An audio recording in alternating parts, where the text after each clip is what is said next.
So someone on YouTube told you to throw your cast iron on a campfire to clean it. Well, stop right there. That is surely the fastest way to destroy your grandma's skillet. Today, we're busting the campfire cleaning trap and the right way to get your stubborn pan back in working order. And I'm Heath Hayley, and I'm here to protect your cast iron from bad advice. Let's start with the campfire hack that everybody's been sharing. Look, I get the appeal. It sounds tough, it sounds rugged, and it sounds like something maybe your great-granddaddy did. But a campfire is not a controlled forge, and it will wreck your iron fast. And our own friend, Bob Travis, shared about what happened to one of his friend's pans. And it goes like this. Had a friend clean one in a fire, and it was a bad idea. It warped the family heirloom skillet really bad. I still see folks recommending that method, but not for me. So here's what happens. When you drop a cold piece of iron into a 1,000-degree campfire, you get thermal shock. And the iron expands unevenly and warps, and it could potentially get a hairline crack. So you're not cleaning it, you're destroying history. So then maybe you think a fire sounds too risky, so you bring it inside. Someone told you to run the self-cleaning cycle on your oven. Do not do it.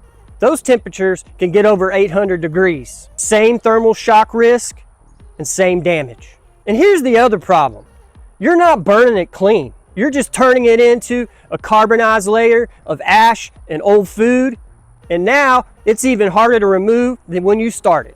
You ended up making it worse. So maybe you went through these methods and you're thinking, well, how do I know if my pan's ruined? Look for what I call the pink death. It's a permanent pinkish, reddish, sometimes grayish type color. And every time you scrub that spot, it never goes away. That color means the molecular structure has changed. The iron is heat damaged, and it will never hold seasoning again. And at that point, my friend, it's a wall hanger. So now you know what not to do. Let's talk about some safer options to clean your skillet. First, for everyday messes, maybe use a chainmail scrubber or the scrubbing pad of your choice and some hot water. And yes, you can use a little dish soap. Just ask Bob. And it will not hurt the seasoning, I promise. And second, for my anti-soap friends, kosher salt and water. The first thing, you want to make sure the pan's hot, but not too hot. Sprinkle in a tiny bit of salt into the hot water, and you want to make sure it's a small amount because you want the salt to do the heavy lifting. So it's simple, it's effective, no debate required. Third, for tougher jobs, you want to add enough water to cover right above the food line. And you want to heat it up and you want to bring it to a point right before it's boiling. And once you hit that point, go ahead and cut the heat off. And then you're going to want to use a spatula if you got a wooden spatula or a metal spatula, and just kind of try to scrub that debris loose while you can. And then you're going to rinse it out and you're going to just scrub off the rest of those loose bits with, like your little chainmail scrubber or your whatever scrubber you want to use.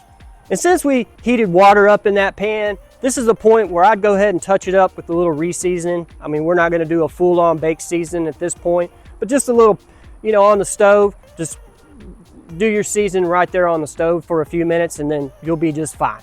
So tell me your worst cast iron disaster in the comments. I want to hear your horror stories, or if you have a cleaning hack that we might have missed, please share that as well. Let's keep these skillets alive for another 100 years. If this saved your pan, hit that subscribe button. And as always, friend, keep seasoning and God bless.